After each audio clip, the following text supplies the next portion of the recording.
सबको जय यीशु। तुम्हारी वचन घोषणा एवं चंगाई आराधना प्रार्थना में मैं आप सबों का हार्दिक स्वागत करता हूँ। वर्ष से आस्था का दूसरा रविवार,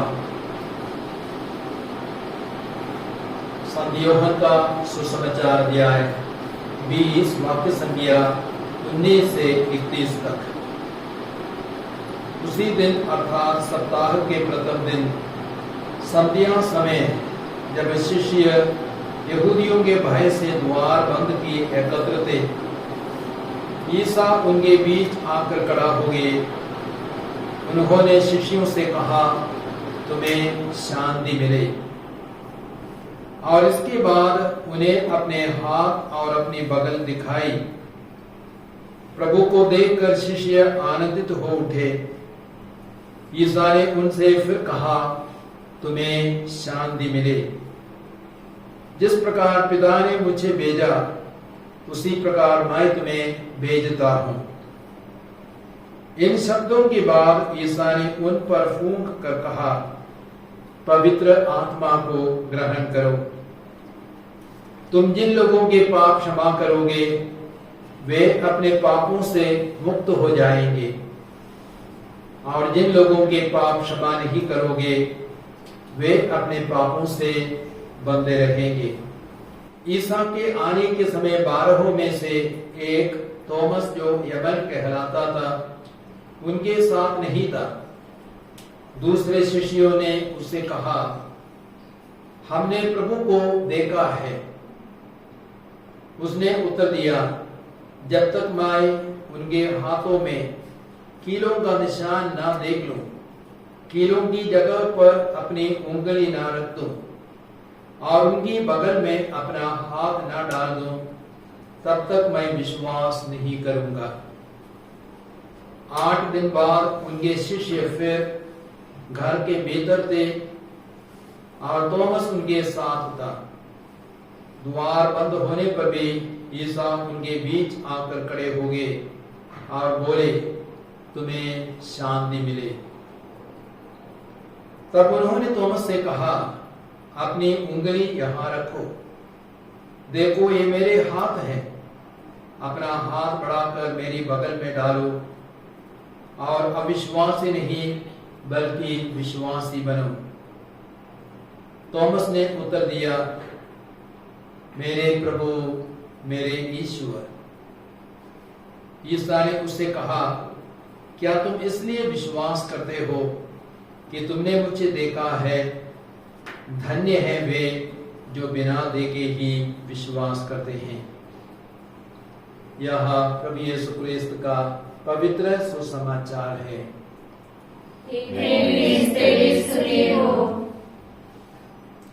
क्रिस्त में प्यारे भाइयों और बहनों, आज पास्का का दूसरा रविवार है और साथ ही साथ आज हम दिव्य करुणा का पर्व भी मना रहे हैं।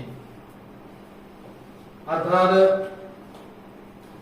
यह पर्व यीशु की मृत्यु और पुनरुत्थान से मानव जाति को जो करुणा मिली, प्रेम मिला, उसकी ओर हमारा ध्यान आकर्षित करते हैं। और संत पापा जॉन पॉल द्वितीय ने कहा है, यीशु के चिरे हुए हृदय से मानव जाति को करुणा मिली है, प्रेम मिला है। तो इस पर्व में हम यीशु की करुणा और प्रेम को हम अनुभव करें। और साथ ही साथ आज हम पास्का का दूसरा रविवार मना रहे हैं और आज हम देखते सारे संसार में युद्ध का माहौल है और लड़ाई मारकाट का माहौल है। सारे संसार में अशांति है और ऐसे माहौल में प्रभु यीशु हमसे क्या कहते हैं? तुम्हें शांति मिले। एक बार नहीं, 3 बार पुनर्जीवित प्रभु ने शिष्यों से कहा, तुम्हें शांति मिले, तुम्हें शांति मिले। और क्यों 3 बार कहा? एक बार कहना पर्याप्त नहीं था। कारण यह था, शिष्य डरे हुए थे, घबराए हुए थे और उनके मन में बिल्कुल शांति नहीं थी, क्योंकि उनका प्रभु क्रूस पर मारे गए थे और साथ ही साथ उनके मन में बहुत आत्मग्लानि थी। जब यीशु को उनकी सबसे अधिक जरूरत थी, दुख भोग के समय, क्रूस मरण के समय, उस समय शिष्यों ने प्रभु का साथ नहीं दिया। एक ने प्रभु का स्वीकार किया, एक ने विश्वासघात किया, बाकी सब के सब भागे, सिर्फ यूहन्ना क्रूसित प्रभु के साथ में थे। तो इसलिए सभी शिष्य आत्मग्लानि महसूस कर रहे थे। अपने पापों के कारण उनके दिल में अशांति थी। इसलिए इसने एक बार नहीं 3 बार कहा, तुम्हें शांति मिले। और आज हम देखते हैं सारा संसार शांति से वंचित है। रूस और यूक्रेन के बीच में युद्ध चल रहा है और अब कम से कम 35-36 दिन बीत गए हैं और हजारों लोग मारे गए हैं, हजारों की संख्या में लोग घायल हैं और बहुत सारे लोगों ने अपने घर को खो दिया, अपने प्रियजनों को खो दिया और बहुत से लोग शरणार्थी बन गए हैं अन्य देशों में। उनको ना रहने के लिए घर है, ना खाने के लिए भोजन है, ना पहनने के लिए कपड़े हैं और सारे संसार में अशांति का माहौल फैल गया है। और ऐसे अवसर पर हमें यीशु की दिव्य शांति की आवश्यकता है। और यदि यह युद्ध आगे बढ़ता जाएगा तो तीसरे विश्व युद्ध छिड़ने की पूरी संभावनाएं हैं। तो इसलिए आज हमें प्रभु की शांति के लिए, संसार भर में शांति की स्थापना के लिए प्रार्थना करनी है। यदि आप यशायाह का ग्रंथ पढ़ेंगे, अध्याय 9 वाक्य संख्या 5, वहां पे वचन कहता है कि यीशु शांति का राजा है। और हम देखते हैं यशायाह के ग्रंथ 48 वाक्य संख्या 18 में, वहां पे वचन कहता है, यदि तुमने मेरी आज्ञाओं का पालन किया होता तो तुम्हारी सुख शांति नदी की तरह उमड़ती रहती और तुम्हारी धार्मिकता समुद्र की लहरों की तरह। तो शांति कब आती है और शांति हमें कब मिलती है? जब हम प्रभु के आदेशों को मानेंगे, प्रभु की आज्ञाओं को मानेंगे, तब शांति हमारे जीवन में अवश्य आएगी। और आज लोग अपना मनमाना जीवन जी रहे हैं और अपने लालच से प्रेरित होकर, अहम घमंड घृणा से प्रेरित होकर जी रहे हैं और लोग ईश्वर के आदेशों को भूल चुके। इसलिए आज संसार में अशांति है, शांति की कमी है। यूहन्ना के सुसमाचार 14:27 में यीशु कहते हैं, मैं तुम्हें शांति छोड़ जाता हूं, अपनी शांति तुम्हें प्रदान करता हूं। वो संसार की शांति जैसी नहीं है, वह मेरी अपनी शांति है। एफेसियों के पत्र अध्याय 2 में वाक्य संख्या 14 और 15 में संत पौलुस क्या कहते हैं? यीशु ही हमारी शांति है। अर्थात यीशु जब हमारे जीवन में है, हमारे हृदय में वह राज करेगा, अवश्य हमारे जीवन में शांति आएगी। और उसने यहूदी गैर यहूदियों के बीच में शत्रुता की सारी दीवारों को गिरा दिया और उन्होंने उनके बीच में शांति की स्थापना की। और इसलिए हमें आज यीशु को अपने राजा के रूप में स्वीकार करने की आवश्यकता। वही शांति का राजा है। यदि हम उनके अधीन में रहेंगे, अपने आप को उनके हाथों में अर्पित करेंगे, उनको अपना राजा मानेंगे, उनके आदेशों पर चलेंगे, तो हमारे हृदयों में शांति आएगी, परिवारों में शांति आएगी, देश में शांति आएगी, सारे संसार में शांति आएगी। तो हमें आज प्रार्थना करें कि सारा संसार यीशु को अपने राजा के रूप में, शांति के राजा के रूप में स्वीकार कर सके और उनके वचनों पर चल सके। और पुनरुत्थान का एक दूसरा मुख्य संदेश है पाप क्षमा। और इसलिए यीशु ने पाप स्वीकार संस्कार की स्थापना की। आप पढ़ेंगे लूकास के सुसमाचार अध्याय 20 में वाक्य संख्या 22 और 23 में ईसा ने शिष्यों पर फूंक कर कहा, पवित्र आत्मा को ग्रहण करो। तुम जिनके पाप क्षमा करोगे वे पापों से मुक्त हो जाएंगे और तुम जिनके पाप क्षमा नहीं करोगे वे पापों में बंधे रहेंगे। तो यदि हम पापों में बंधे रहेंगे, हमें स्वर्ग राज्य प्राप्त नहीं होगा। तो हमें पाप क्षमा की आवश्यकता है। यदि हमें पाप क्षमा मिल जाती है, शिष्यों के जो उत्तराधिकारी है, आज धर्माध्यक्ष प्रेरितों के उत्तराधिकारी है और पुरोहित धर्माध्यक्षों के सहयोगी है, और आज धर्माध्यक्षों को पाप क्षमा करने का अधिकार है, पुरोहितों को पाप क्षमा करने का अधिकार है। यदि उनसे हमें पाप क्षमा मिली तो हम पाप के बंधनों से मुक्त हो जाएंगे और हमें स्वर्ग राज्य प्रभु प्रदान करेंगे। Praise the Lord. यीशु की स्तुति हो, यीशु को धन्यवाद। प्रभु यीशु ने संत फौस्टीना से कहा, आज हम करुणा का पर्व, दिव्य करुणा का पर्व भी मना रहे हैं, कि यदि दिव्य करुणा के पर्व के दिन में लोग अच्छा पाप स्वीकार करेंगे और परम प्रसाद को ग्रहण करेंगे, पाप के सभी बंधनों से उन्हें मुक्ति मिल जाएगी और ऐसे पाप स्वीकार और परम प्रसाद के बाद वे सीधा स्वर्ग राज्य जाएंगे। अतः उन्हें शोधक अग्नि से जाकर के शोधक अग्नि में जाकर के कष्ट भोगने की जरूरत नहीं होगी, वे सीधा स्वर्ग राज्य जाएंगे, उनकी आत्माओं को मुक्ति प्रभु प्रदान करेंगे। Praise the Lord.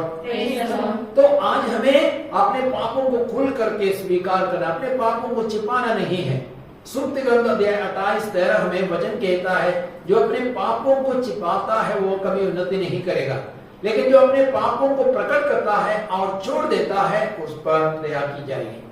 तो हमें अपने पापों को छिपाना नहीं है, और कितने भी हो सकता है हम लज्जा महसूस करें, हम अपने पापों को ना छिपाए। मैं आपको सलाह दूंगा, यदि आप किन्हीं पापों के चलते लज्जित है, उन्हीं पापों को सबसे पहले स्वीकार करने की हिम्मत करें, और तब हम शैतान के सिर को कुचलेंगे और हमें पाप की दास्ता से प्रभु मुक्ति प्रदान करेंगे।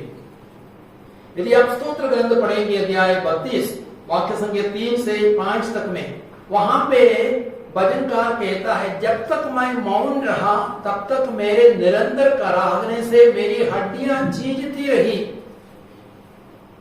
तो यदि हम पाप के बारे में मौन रहेंगे तो मैं कराहता रहूंगा, मैं दुख अनुभव करता रहूंगा और मेरी हड्डियां कमजोर हो जाएगी। तो पापों को स्वीकार ना करना मेरे शरीर के लिए, मेरे स्वास्थ्य के लिए, मेरी हड्डियों के लिए अच्छा नहीं है। मैं बीमार हो सकता हूँ और मेरी हड्डियां कमजोर हो सकती है। Praise the Lord. मैं याद करता हूँ, कुछ वर्ष पहले मैंने एक महिला का पाप स्वीकार सुना था, और वह लंगड़ते हुए चलती थी और डंडे के सहारे चलती थी, और उसने उस दिन एक बार नहीं 3 बार पाप स्वीकार किया, क्योंकि बाद में उसको और कुछ पाप याद आए। तो एक ही दिन में 3 बार वह मेरे पास आई, उसने पाप स्वीकार किया, अपने सारे पापों को खुल करके स्वीकार किया। और पाप स्वीकार के बाद 3 बार पाप स्वीकार करने के बाद उनको क्या अनुभव मिला, उसका जो लंगड़ापन था वो दूर हो गया, वो सीधा वो चलने लगी। Praise the Lord. यीशु की स्तुति हो। तो अच्छा पाप स्वीकार करना हमारे स्वास्थ्य के लिए लाभदायक है और हमारी हड्डियां मजबूत हो जाएंगी जब हम अच्छा पाप स्वीकार करते हैं। इब्रानियों के पत्र अध्याय 10:17 में वचन कहता है, मैं उनके पापों और अपराधों को याद भी नहीं रखूंगा। यदि हम अच्छा पाप स्वीकार करेंगे तो प्रभु क्या करेंगे, हमारे पापों को मिटा देंगे। प्रभु हमारे पापों को याद भी नहीं करेंगे। आपको मालूम है, एक नौजवान संत आंतनी के पास गया था और बहुत घबरा रहा था और पाप स्वीकार तो कर रहा था, लेकिन सारे पाप वो भूल गया। तब संत आंतनी बोले, नौजवान डरो मत, तुम जाकर के अपने सारे पापों का लिस्ट बनाओ, तब आकर के पाप स्वीकार करना। तो उस नौजवान ने अपने सारे पापों का लिस्ट बनाया, संत आंतनी के पास गया और वह पढ़ करके सुना रहा था पापों को। जैसे जैसे वो पढ़ रहा था वे सारे पाप कागज से मिट गए। अर्थात प्रभु ने एक चमत्कार किया। प्रभु उसके माध्यम से यह संदेश देना चाहता है कि प्रभु हमारे पापों को मिटाते हैं। पाप स्वीकार संस्कार में प्रभु हमारे पापों को मिटाते हैं, हमारे पापों को अनदेखा करेंगे, तब हम स्वर्ग राज्य के योग्य बनेंगे। Praise the Lord. यीशु की स्तुति हो, यीशु को धन्यवाद। और पुनरुत्थान का एक तीसरा महत्वपूर्ण संदेश है, हमें बिना देखे ही विश्वास करना है। क्योंकि हमें मालूम है, जब यीशु ने अपना दर्शन दिया, आज के सुसमाचार में हमने सुना, यूहन्ना के सुसमाचार अध्याय 20 में, थॉमस वहां पे नहीं थे और प्रेरितों ने थॉमस से कहा, हमने प्रभु को देखा है। तो थॉमस क्या बोले, जब तक मैं नहीं देखूंगा और उनके कीलों के निशान को नहीं देखूंगा और उन पर अपनी उंगली नहीं रखूंगा और उसके बगल में अपना हाथ नहीं डालूंगा, तब तक मैं विश्वास नहीं करूंगा। और 8 दिनों के बाद यीशु ने पुनः शिष्यों को दर्शन दिया, जब थॉमस भी वहां पे मौजूद था। और फिर प्रभु यीशु ने कहा, तुम्हें शांति मिले। और थॉमस से कहा, थॉमस आगे बढ़ो, मेरे हाथों में कीलों के निशान देखो, अपनी उंगली रख दो, मेरे बगल में अपने हाथ डालो। तो थॉमस क्या बोले, मेरे प्रभु मेरे ईश्वर। और थॉमस लज्जित हो गया उसके अविश्वास के कारण। तब यीशु ने थॉमस से क्या कहा, क्या तुम इसलिए विश्वास करते क्योंकि तुमने मुझे देखा है? धन्य है वे जो बिना देखे ही विश्वास करते हैं। तो हमें बिना देखे ही विश्वास करना है। हमने कभी यीशु को नहीं देखा, फिर भी हमें विश्वास करना है। हमने कभी यीशु को नहीं सुना, फिर भी हमें विश्वास करना है। हमने कभी यीशु को स्पर्श नहीं किया, फिर भी हमें विश्वास करना है। धन्य है वे जो बिना देखे ही विश्वास करते हैं। और उस विश्वास के द्वारा ही हमें पापों से मुक्ति मिलती है, हमें आनंद जीवन मिलता है। यूहन्ना के सुसमाचार अध्याय 20 वाक्य संख्या 31 में प्रभु यीशु क्या कहते हैं, तुम विश्वास करो कि ईसा ही मसीह ईश्वर के पुत्र है और विश्वास करने से उनके नाम द्वारा जीवन प्राप्त करो। तो विश्वास के द्वारा ही हमें आनंद जीवन प्राप्त हो सकता है। Praise the Lord. और इब्रानियों के पत्र अध्याय 11:6 में वचन कहता है, विश्वास के अभाव में कोई भी ईश्वर का कृपा पात्र नहीं बन सकता। यदि हमें ईश्वर का कृपा पात्र बनना है, हमें विश्वास करना है। विश्वास के अभाव में कोई भी ईश्वर के कृपा पात्र नहीं बन सकते। Hallelujah, hallelujah. और विश्वास के द्वारा हम महान महान कार्य कर सकेंगे। हम देखते हैं इब्रानियों के पत्र अध्याय 11 वाक्य संख्या 29 से 30 तक में, विश्वास के कारण इस्राएलियों ने लाल समुद्र को पार किया, बहुत बड़ा चमत्कार। और विश्वास के कारण यरीको की दीवार गिर पड़ी और इस्राएलियों ने यरीको नगर में प्रवेश किया और यरीको के लोगों को तलवार के घाट उतारा। Hallelujah, hallelujah. तो हमें धन्य बनने के लिए, खुश बनने के लिए, मुक्ति पाने के लिए, आनंद जीवन पाने के लिए, स्वर्ग राज्य के अधिकारी बनने के लिए विश्वास करना है। बिना देखे ही हमें विश्वास करना है। तो प्यारे भाइयों और बहनों, आज हमने सुना है पुनरुत्थान का मुख्य संदेश। पहला मुख्य संदेश है शांति। आज हम शांति दाता प्रभु को अपने जीवन में ग्रहण करें और शांति को अनुभव करें। और पुनरुत्थान का दूसरा मुख्य संदेश है पाप क्षमा। आज हम योग्य रीति से एक अच्छा पाप स्वीकार करें और योग्य रीति से परम प्रसाद को ग्रहण करें, तब प्रभु हमारे सारे पापों को मिटाएंगे, हम सीधा स्वर्ग राज्य जाने के काबिल बनेंगे। और प्रभु यह भी चाहते हैं कि हम बिना देखे ही प्रभु में विश्वास करें, पुनर्जीवित प्रभु में विश्वास करें। आइए प्रभु जिन वचनों पर हम मनन करें।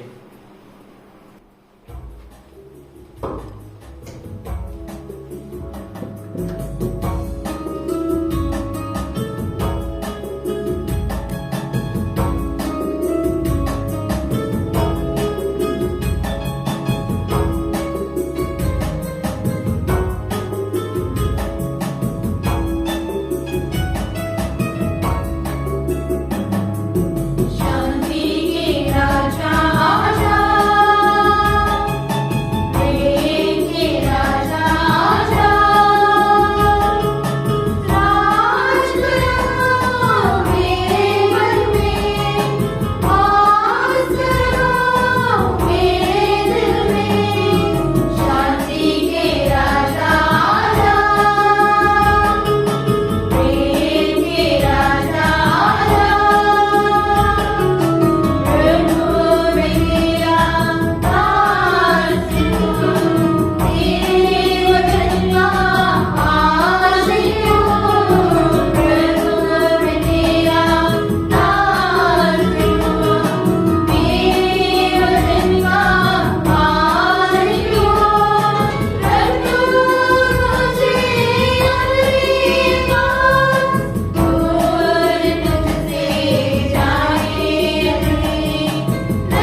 करें कि पुनर्जीवित यीशु शांति का राजा हमारे बीच में रोटी के रूप में मौजूद है। जैसे यीशु ने प्रेरितों से बार बार कहा तुम्हें शांति मिले, तुम्हें शांति मिले, वैसे ही वह प्रभु हमें से हर एक से कहते हैं तुम्हें शांति मिले। आज सारे संसार में शांति का माहौल फैल गया है। युद्ध, लड़ाई, मारकाट का माहौल, उस माहौल को, अशांति को, युद्ध, लड़ाई को हम प्रभु के हाथों में अर्पित करें। हम प्रभु से निवेदन करें, प्रार्थना करें कि प्रभु सारे संसार पर अधिकार ले दे। यीशु ने कहा है मुझे समस्त संसार में अधिकार मिला है, मुझे समस्त संसार पर अधिकार मिला है। ये प्यारे प्रभु यीशु इस संसार पर, संसार के सारे देशों पर आप अपने अधिकार में ले लीजिए। आपने ही सारे संसार को बनाया, सारी मानव जाति को बनाया। आज मानव जाति पाप में भटक गई है, युद्ध, लड़ाई, मारकाट में भटक गई है। प्यारे यीशु हमारे पापों को क्षमा करना, हमारी घृणा, क्रोध, हत्या, नफरत, इन सारे पापों को क्षमा करना। प्रभु आप हमारे दिल में आइए, हमारे मन में आइए।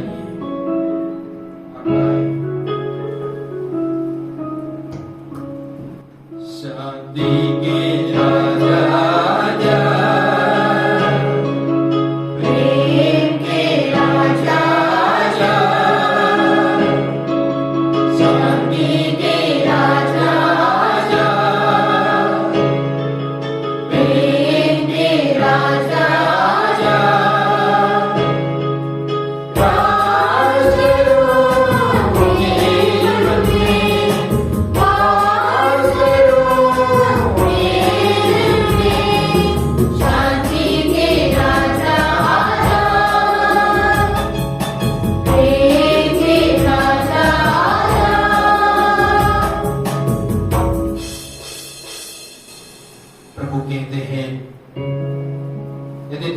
आज्ञाओं का पालन किया होता तो तुम्हारी सुख शांति नदी की तरह उमड़ती रहती और तुम्हारी धार्मिकता समुद्र की लहरों की तरह।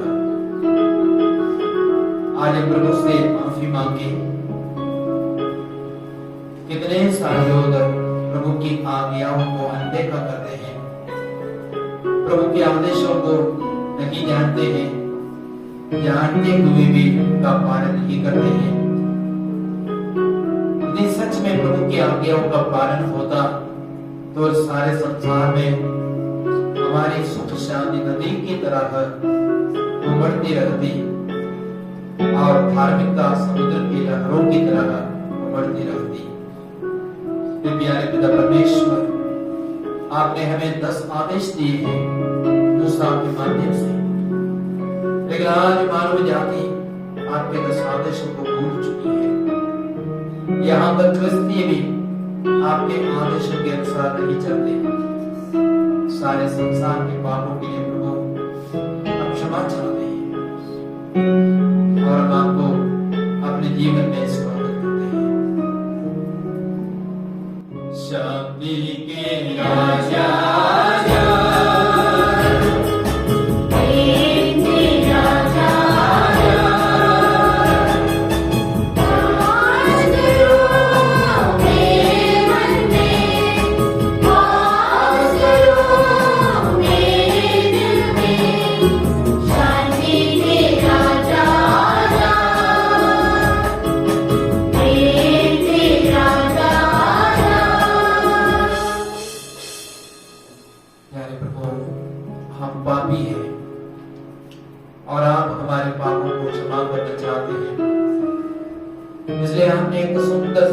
की स्थापना की, पाप स्वीकार संस्कार की स्थापना की। लेकिन आज तेरे ही प्रिय लोग विश्वास से भी आज पाप स्वीकार बहुत कम करते हैं, नहीं के बराबर करते हैं, पाप में बने रहते हैं, पापों के लिए पश्चाताप नहीं करते, पापों को स्वीकार नहीं करते, पापों के लिए प्रायश्चित नहीं करते। इसलिए व्यक्तिगत जीवन में अशांति है, परिवारों में अशांति है, कलीसिया में अशांति है, सारे संसार में अशांति है। और जो लोग अपने को क्रिस्ती कहते हैं वे भी आज आपस में लड़ रहे हैं, युद्ध कर रहे हैं, मार रहे हैं, हत्या कर रहे हैं। प्रभु क्षमा कर, सबके सब आपको शांति दाता के रूप में ग्रहण कर सके, शांति के राजा के रूप में स्वीकार कर सके। शांति के राजा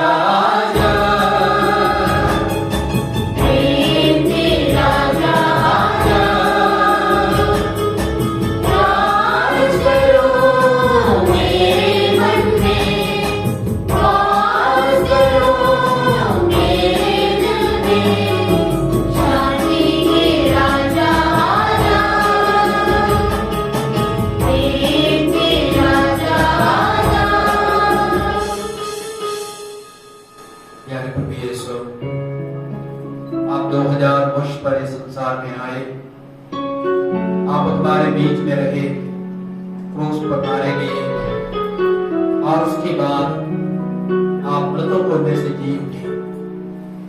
लेकिन आपके क्रूस पर पुनरुत्थान में लोग विश्वास नहीं करते, इसलिए भी सारे संसार में शांति फैल गई है। आपने थॉमस से कहा, क्या तुम इसलिए विश्वास करते हो कि तुमने मुझे देखा है? धन्य है वे बिना देखे ही विश्वास करते हैं। प्यारे प्रभु, हमने आपको कभी अपनी आंखों से नहीं देखा, अपने कानों से आपके वचनों को नहीं सुना, अपने हाथों से आपको स्पर्श नहीं किया, फिर भी हमें विश्वास दिलाइए प्रभु, हमें विश्वास में मजबूत कीजिए। जैसे प्रेरितों ने आपसे प्रार्थना की, हम भी प्रार्थना करते हैं प्रभु, हमारे विश्वास को बढ़ाइए। जब हम विश्वास में मजबूत होंगे, अशांति में भी हम शांति को अनुभव करेंगे। हमारे जीवन में आइए शांति के राजा,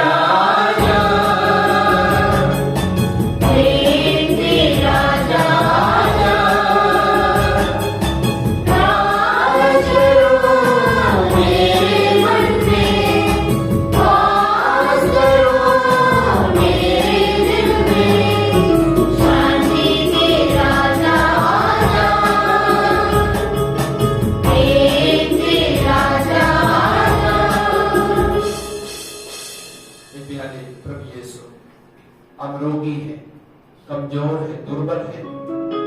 हम अपने शरीर के सारे रोगों को, सारी बीमारियों को, सारी कमजोरियों को आपकी पवित्र हाथों में अर्पित करते हैं। आप हमारे विश्वास को बढ़ाइए। और आपने कहा है कि तुम विश्वास करोगे तो ईश्वर की महिमा देखोगे। आपने यह भी कहा है कि तुम्हारा विश्वास राई के दाने के बराबर हो, तुम पहाड़ को भी आदेश दोगे, पहाड़ हट जाएगा। प्यारे प्रभु यीशु, पहाड़ जैसे हमारे सारे लोगों को, बीमारियों को, दुर्बलताओं को, सब प्रकार के दुख दर्द को हमने हाथ में अर्पित करते हैं। प्रभु हमारे विश्वास को बढ़ाइए। 3 बार एक साथ प्रभु हमारे विश्वास को बढ़ाइए, प्रभु हमारे विश्वास को बढ़ाइए, प्रभु हमारे विश्वास को बढ़ाइए। प्यारे प्रभु इन वचनों की सामर्थ्य योग्यता से, आपके क्रूस पर पुनरुत्थान की योग्यता से हम सब प्रकार के रोग बीमारियों पर पूरा अधिकार लेते हैं। उन सारे रोग बीमारियों को हम बांध देते, हुक्म देते हैं, वे क्रूस के नीचे हमेशा हमेशा के लिए छूट हो जाए, नष्ट हो जाए, फिर कभी न लौटे। Hallelujah, hallelujah, hallelujah, hallelujah, hallelujah.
पवित्र आत्मा आप सबको आशीर्वाद प्रदान करे।